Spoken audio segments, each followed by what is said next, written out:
श्रीगणेशाय नमः। अथ श्री अनसूया स्तोत्रम्। पतिव्रता शिरोरत्न भूता सुंदर विग्रहा सुचरित्रा दिव्यतेजा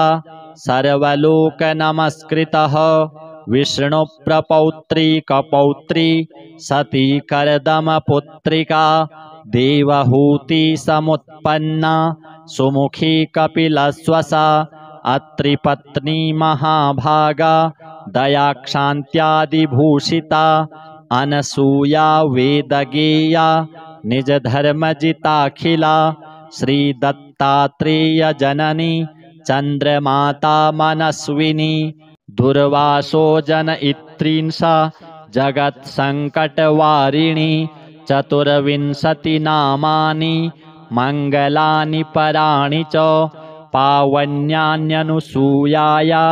दत्तमातुः पठेन्नरः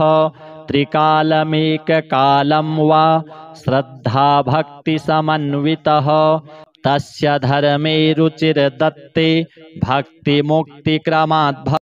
पतिव्रता शिरोरत्न भूता सुंदर विग्रहा सुचरित्रा दिव्यतेजा सर्वलोक नमस्कृतः विष्णु प्रपौत्री कपौत्री सती करदम पुत्रिका देवहूति समुत्पन्ना सुमुखी कपिलश्वसा अत्रिपत्नी महाभागा दयाक्षान्त्यादिभूषिता अनसूया वेदगेया निजधर्मजिताखिला श्रीदत्तात्रेय जननी चंद्रमाता मनस्विनी दुर्वासो जनयित्रींसा जगत्संकटवारिणी चतुर्विंशति नामानि मंगलानि पराणि च पावन्यान्यनुसूयाया दत्तमातुः पठेन्नरः त्रिकालमेककालं वा श्रद्धा भक्ति समन्वितः तस्य धर्मे रुचिर्दत्ते भक्ति मुक्ति क्रमात् भवेत् पतिव्रता शिरोरत्न भूता सुंदर विग्रहा सुचरित्रा दिव्यतेजा सर्वलोक नमस्कृतः विष्णु प्रपौत्री कपौत्री सती करदम पुत्रिका देवहूति समुत्पन्ना सुमुखी कपिलश्वसा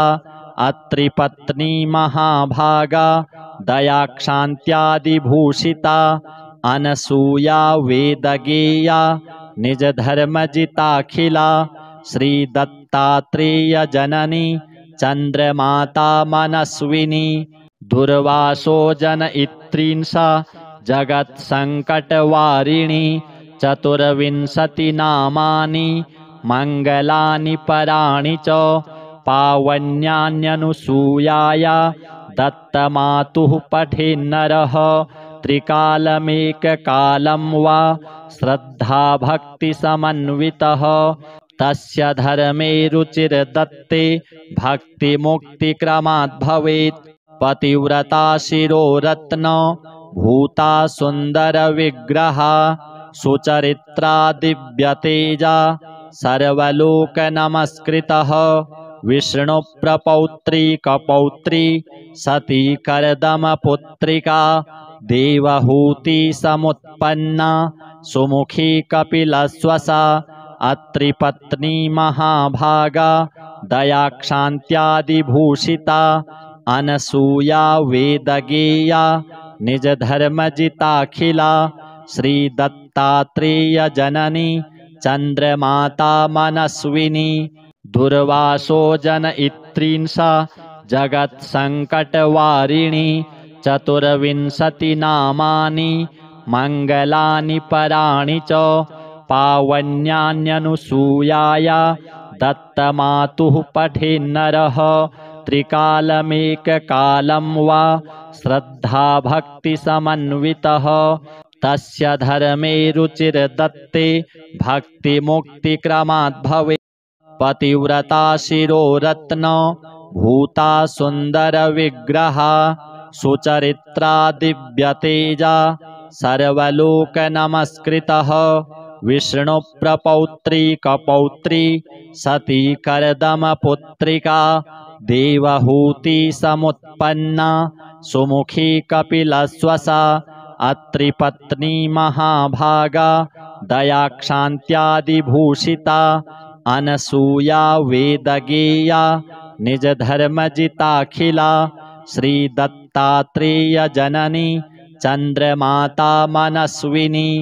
दुर्वासो जनयित्रींसा जगत्सङ्कटवारिणी चतुर्विंशतिनामानि मङ्गलानि पराणि च पावन्यान्यनुसूयाया दत्तमातुः पठेन्नरः त्रिकालमेककालं वा श्रद्धाभक्तिसमन्वितः तस्य धर्मे रुचिर्दत्ते भक्तिमुक्तिक्रमात् पतिव्रता शिरोरत्न भूता सुन्दरविग्रहा सुचरित्रा दिव्यतेजा सर्वलोकनमस्कृतः विष्णुप्रपौत्री कपौत्री सती कर्दमपुत्रिका देवहूति समुत्पन्ना सुमुखी कपिलश्वसा अत्रिपत्नी महाभागा दयाक्षान्त्यादिभूषिता अनसूया वेदगेया निजधर्मजिताखिला श्रीदत्तात्रेयजननी चन्द्रमाता मनस्विनी दुर्वासो जनयित्रींसा जगत्सङ्कटवारिणी चतुर्विंशतिनामानि मङ्गलानि पराणि च पावन्यान्यनुसूयाया दत्तमातुः पठेन्नरः त्रिकालमेककालं वा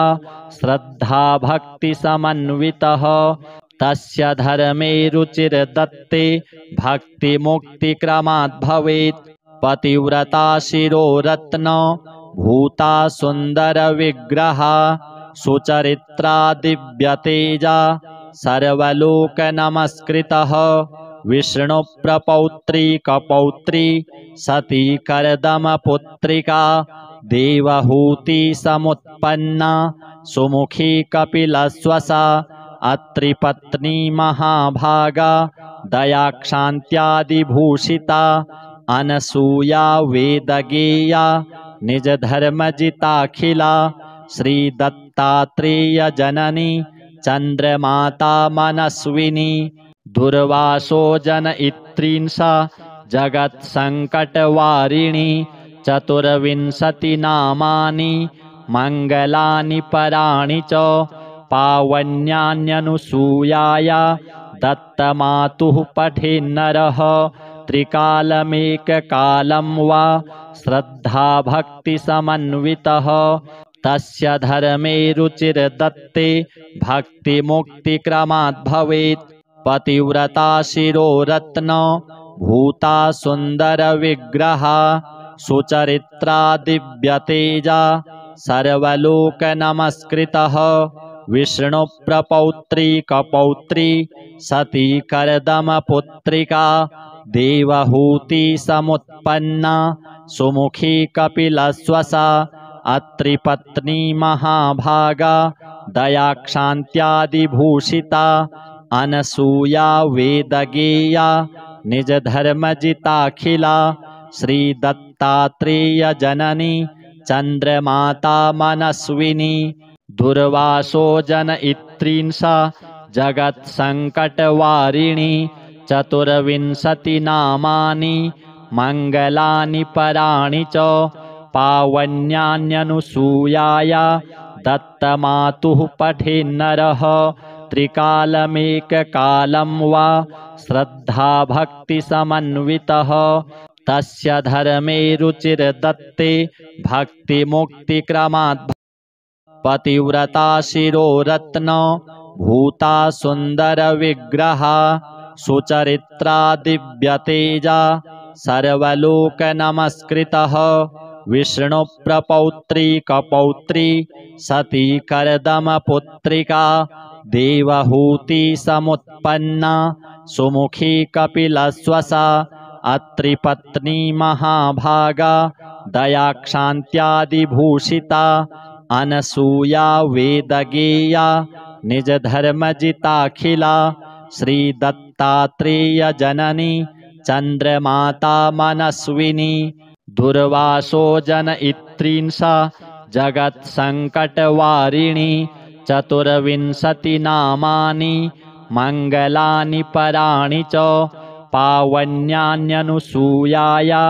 दत्तमातुः पठेन्नरः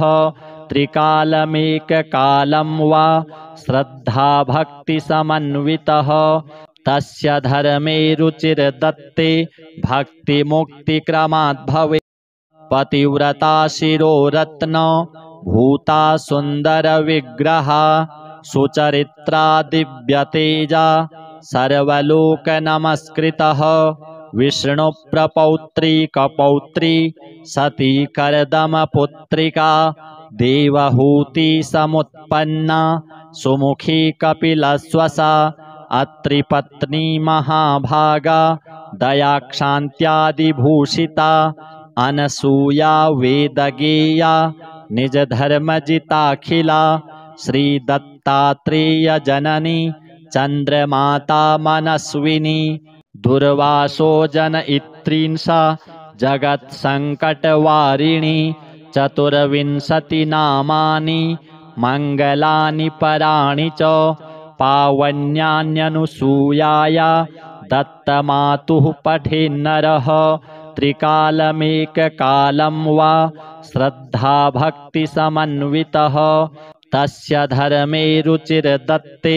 भक्तिमुक्तिक्रमाद् पतिव्रता शिरोरत्न भूता सुन्दरविग्रहा सुचरित्रा दिव्यतेजा सर्वलोकनमस्कृतः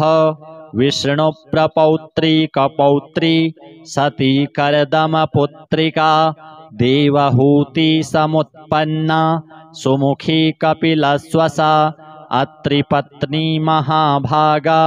दयाक्षान्त्यादिभूषिता अनसूया वेदगेया निजधर्मजिताखिला श्रीदत्तात्रेयजननी चन्द्रमाता मनस्विनी दुर्वासो जनयित्रींसा जगत्सङ्कटवारिणी चतुर्विंशतिनामानि मङ्गलानि पराणि च पावन्यान्यनुसूयाया दत्तमातुः पठेन्नरः त्रिकालमेककालं वा श्रद्धाभक्तिसमन्वितः तस्य धर्मे रुचिर्दत्ते भक्तिमुक्तिक्रमाद् भवेत्। पतिव्रता शिरोरत्न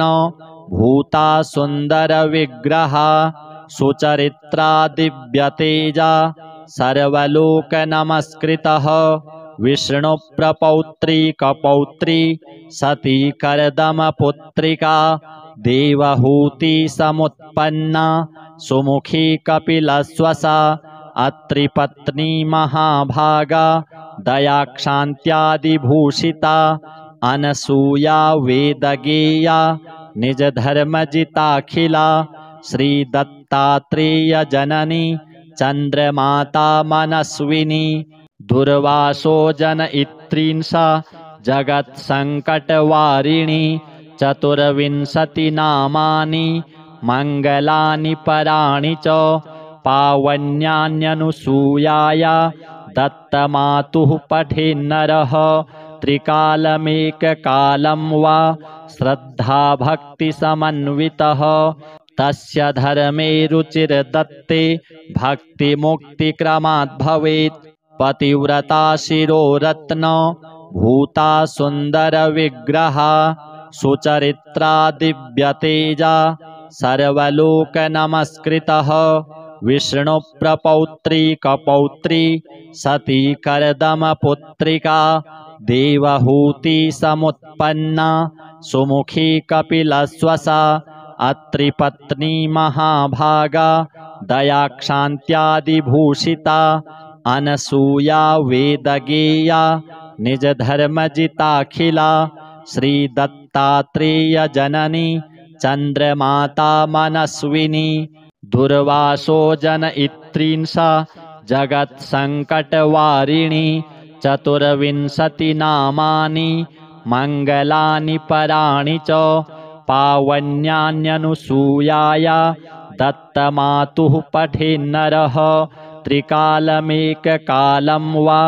श्रद्धाभक्तिसमन्वितः तस्य धर्मे रुचिर्दत्ते भक्तिमुक्तिक्रमात् भवेत्। पतिव्रता शिरोरत्न भूता सुन्दरविग्रहा सुचरित्रा दिव्यतेजा सर्वलोकनमस्कृतः विष्णुप्रपौत्री कपौत्री सती कर्दमपुत्रिका देवहूति समुत्पन्ना सुमुखी कपिलश्वसा अत्रिपत्नी महाभागा दयाक्षान्त्यादिभूषिता अनसूया वेदगेया निजधर्मजिताखिला श्रीदत्तात्रेयजननी चन्द्रमाता मनस्विनी दुर्वासो जनयित्रींसा जगत्सङ्कटवारिणि चतुर्विंशतिनामानि मङ्गलानि पराणि च पावन्यान्यनुसूयाय दत्तमातुः पठेन्नरः त्रिकालमेककालं वा श्रद्धाभक्तिसमन्वितः तस्य धर्मे रुचिर्दत्ते भक्तिमुक्तिक्रमात् भवेत्। पतिव्रता शिरोरत्न भूता सुन्दरविग्रहा सुचरित्रा दिव्यतेजा सर्वलोकनमस्कृतः विष्णुप्रपौत्री कपौत्री सती कर्दमपुत्रिका देवहूति समुत्पन्ना सुमुखी कपिलश्वसा अत्रिपत्नी महाभागा दयाक्षान्त्यादिभूषिता अनसूया वेदगेया निजधर्मजिताखिला श्रीदत्तात्रेयजननी चन्द्रमाता मनस्विनी दुर्वासो जनयित्रींसा जगत्सङ्कटवारिणि चतुर्विंशतिनामानि मङ्गलानि पराणि च पावन्यान्यनुसूयाय दत्तमातुः पठेन्नरः त्रिकालमेककालं वा श्रद्धाभक्तिसमन्वितः तस्य धर्मे रुचिर्दत्ते भक्तिमुक्तिक्रमात् भवेत्। पतिव्रता शिरोरत्न भूता सुन्दरविग्रहा सुचरित्रा दिव्यतेजा सर्वलोकनमस्कृतः विष्णुप्रपौत्री कपौत्री सती कर्दमपुत्रिका देवहूति समुत्पन्ना सुमुखी कपिलश्वसा अत्रिपत्नी महाभागा दयाक्षान्त्यादिभूषिता अनसूया वेदगेया निजधर्मजिताखिला श्रीदत्तात्रेयजननी चन्द्रमाता मनस्विनी दुर्वासो जनयित्रींसा जगत्सङ्कटवारिणि चतुर्विंशतिनामानि मङ्गलानि पराणि च पावन्यान्यनुसूयाय दत्तमातुः पठेन्नरः त्रिकालमेककालं वा श्रद्धाभक्तिसमन्वितः तस्य धर्मे रुचिर्दत्ते भक्तिमुक्तिक्रमात् भवेत्। पतिव्रता शिरोरत्न भूता सुन्दरविग्रहा सुचरित्रा दिव्यतेजा सर्वलोकनमस्कृतः विष्णुप्रपौत्री कपौत्री सती कर्दमपुत्रिका देवहूति समुत्पन्ना सुमुखी कपिलश्वसा अत्रिपत्नी महाभागा दयाक्षान्त्यादिभूषिता अनसूया वेदगेया निजधर्मजिताखिला श्रीदत्तात्रेयजननी चन्द्रमाता मनस्विनी दुर्वासो जनयित्रींसा जगत्सङ्कटवारिणि चतुर्विंशतिनामानि मङ्गलानि पराणि च पावन्यान्यनुसूयाय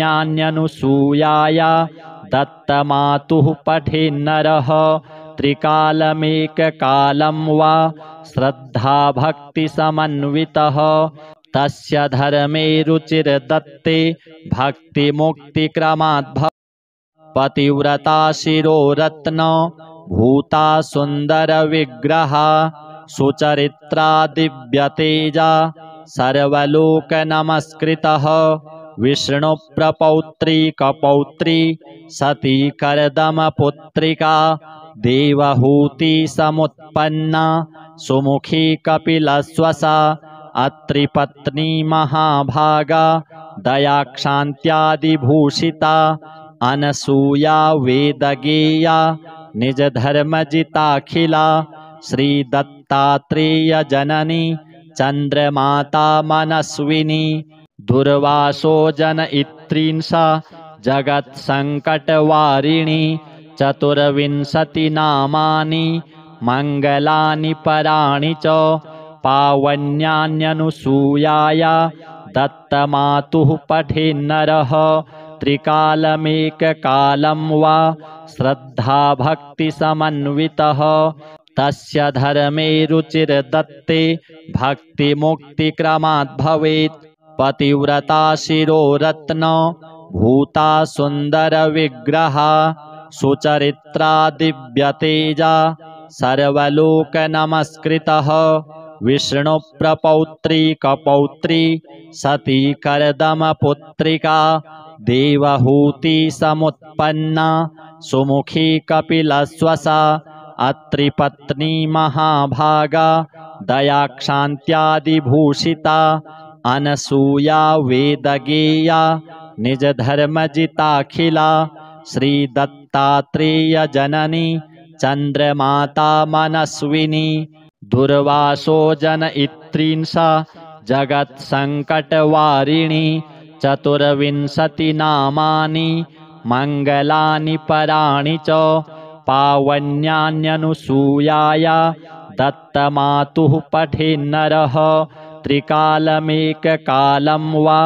श्रद्धाभक्तिसमन्वितः तस्य धर्मे रुचिर्दत्ते भक्तिमुक्तिक्रमाद्भवेत् पतिव्रता शिरोरत्न भूता सुन्दरविग्रहा सुचरित्रा दिव्यतेजा सर्वलोकनमस्कृतः विष्णुप्रपौत्री कपौत्री सती कर्दमपुत्रिका देवहूति समुत्पन्ना सुमुखी कपिलश्वसा अत्रिपत्नी महाभागा दयाक्षान्त्यादिभूषिता अनसूया वेदगेया निजधर्मजिताखिला श्रीदत्तात्रेयजननी चन्द्रमाता मनस्विनी दुर्वासो जनयित्रींसा जगत्सङ्कटवारिणी चतुर्विंशतिनामानि मङ्गलानि पराणि च पावन्यान्यनुसूयाया दत्तमातुः पठेन्नरः त्रिकालमेककालं वा श्रद्धाभक्तिसमन्वितः तस्य धर्मे रुचिर्दत्ते भक्तिमुक्तिक्रमाद्भवेत् पतिव्रता शिरोरत्न भूता सुन्दरविग्रहा सुचरित्रा दिव्यतेजा सर्वलोकनमस्कृतः विष्णुप्रपौत्री कपौत्री सती कर्दमपुत्रिका देवहूति समुत्पन्ना सुमुखी कपिलश्वसा अत्रिपत्नी महाभागा दयाक्षान्त्यादिभूषिता अनसूया वेदगेया निजधर्मजिताखिला श्रीदत्तात्रेयजननी चन्द्रमाता मनस्विनी दुर्वासो जनयित्रींसा जगत्सङ्कटवारिणी चतुर्विंशतिनामानि मङ्गलानि पराणि च